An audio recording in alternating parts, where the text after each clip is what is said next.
Obama has told, his former vice president, Joe Biden, that listen, you're going to lose this race if you don't start working on it immediately and starting prepare.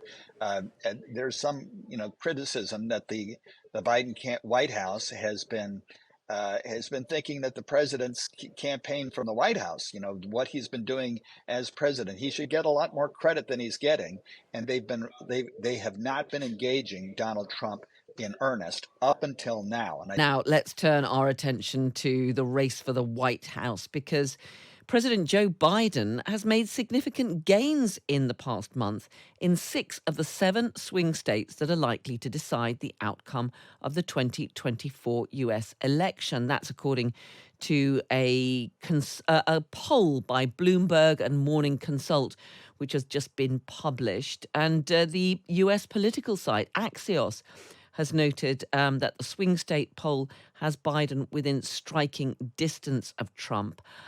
This despite, Joe Biden is facing more scrutiny after he talked about how he'd commuted over Baltimore's Francis Scott Key Bridge, which of course collapsed yesterday. We've just been discussing that. Joe Biden said he'd been over it many times by car and train. At about 1:30, a container ship struck the Francis Scott Key Bridge, which I've been over many, many times commuting from the state of Delaware either on a train or by car.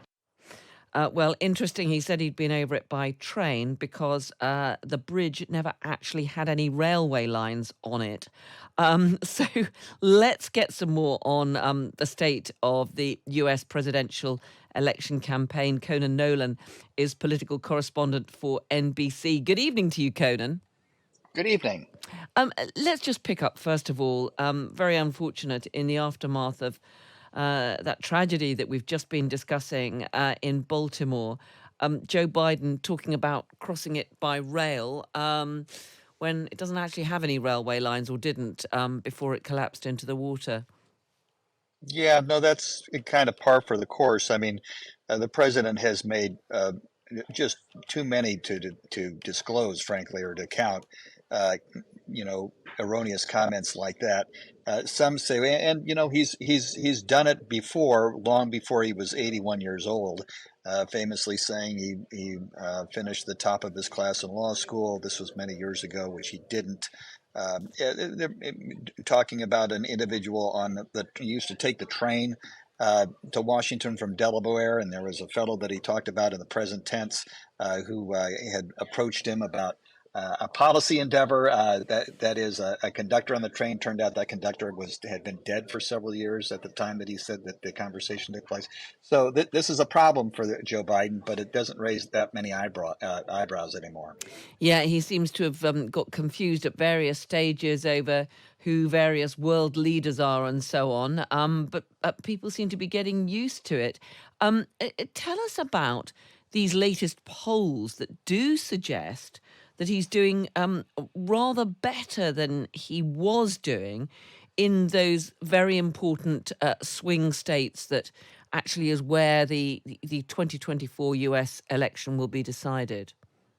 Right. Well, you put your finger on it. He's doing better. At this time, 4 years ago, he was well ahead of Donald Trump in just about every poll. But now the most recent poll has him sort of neck and neck, which is better than what they had said. Again, in these 6 battleground states, these are the ones that are going to decide the election in November. That's good news for him. I think what the Biden campaign is hoping is that a lot of people were thinking about Donald Trump in terms of possibly voting for him in November because they hadn't seen a lot of him of late. He had been off Twitter for quite some time.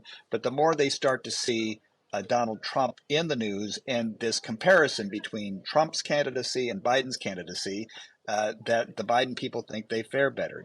Joe Biden famously said, "Don't compare me to the Almighty, compare me to the alternative." And when it comes to the alternative, they believe every time Donald Trump talks about a bloodbath. He said it was about the bureaucracy of the government, but the kind of comments that come out of Donald Trump on a regular basis, it makes people think twice about voting for him, and that's what they're hoping will essentially help them win a second term.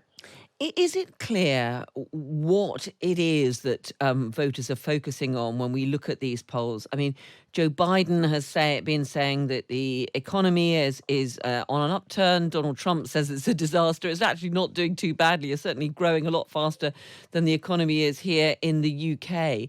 Is that what is getting through to people, or is it more about the personalities of these two contenders? Yeah, it's an interesting question. Nobody knows. Certainly, the Biden campaign's trying to figure it out because, to your point, they think all the numbers are going their way. The inflation is down, job creation's up, the economy's doing better than it is in most of the West. Uh, but those are figures. And remember, uh, a lot of people, the last time they felt good about things was prior to the pandemic when Donald Trump was the president. And that was before the inflation rate skyrocketed uh, around the world, but here in the United States as well. And those numbers aren't coming down. So, uh, yes, the rate of inflation has gone down, uh, but these numbers still are shocking to people. The amount of that they pay for gasoline and for food, all that's still coming down a little bit. But again, some believe that it relates to a feeling, and the last good feeling they had, Joe Biden was not the president. Yeah, that's fascinating. And we should just explain to people listening um, uh, who are not necessarily familiar with the way that the US election works. When we talk about these swing states, they are important, aren't they? Because the way the election works, each of the two candidates have to gain the votes of individual states, and we more or less know exactly what's going to happen in an awful lot of them, which is why it comes down to those few important states. Just tell us a bit more about how that works.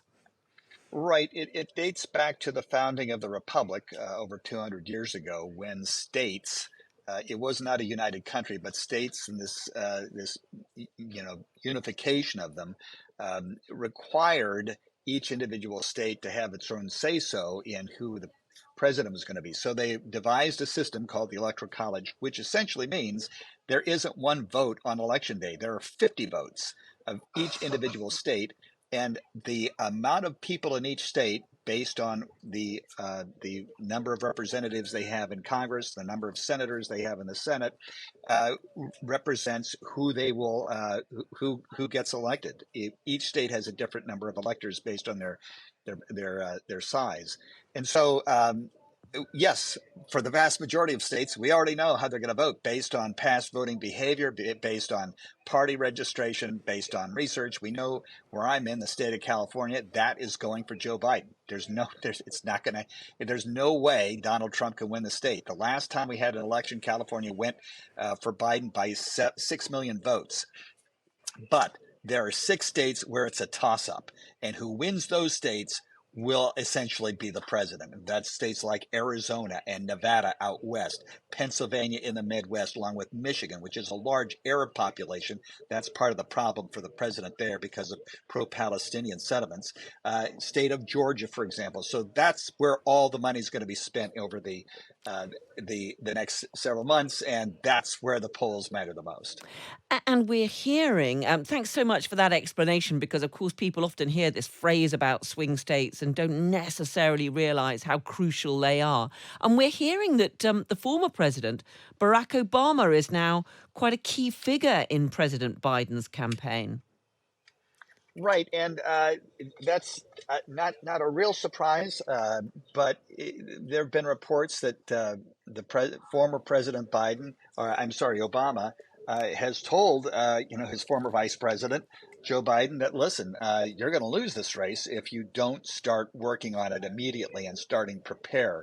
And there's some criticism that the Biden White House has been thinking that the president's campaign from the White House, what he's been doing as president, he should get a lot more credit than he's getting.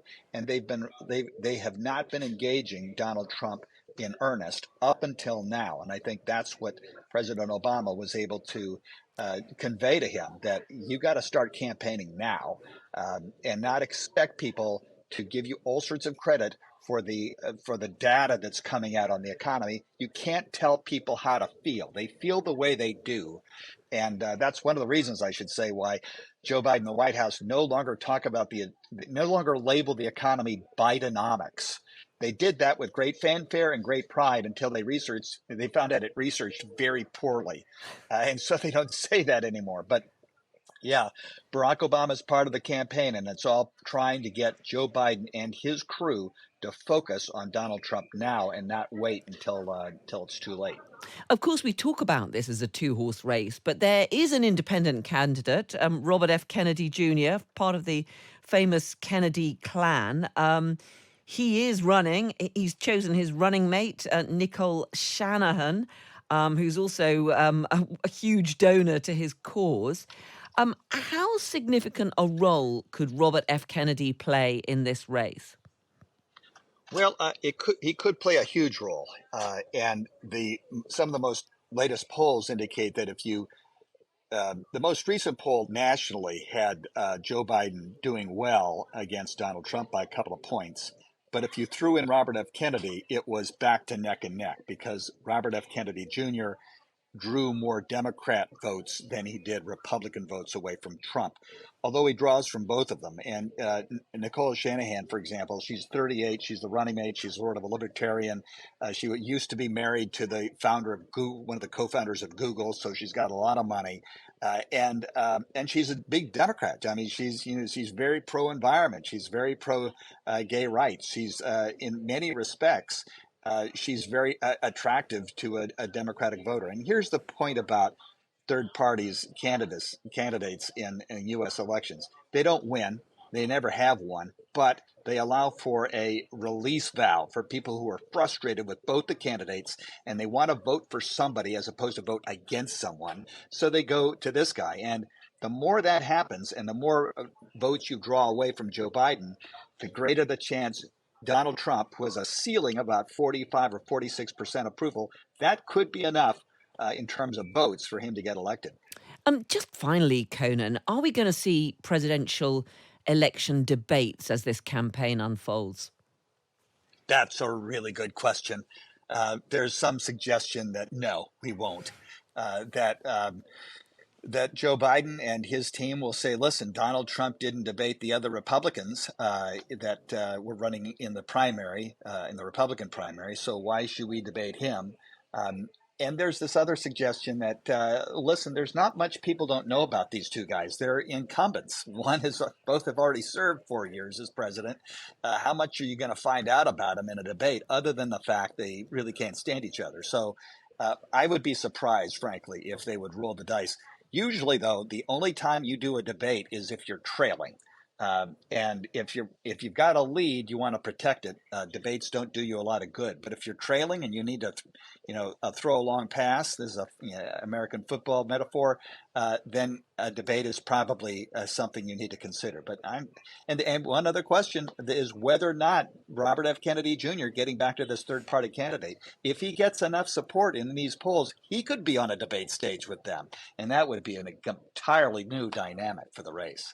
Fascinating prospect. Conan Nolan, political correspondent for NBC. Really good to talk to you. Thanks so much. The pleasure's all mine.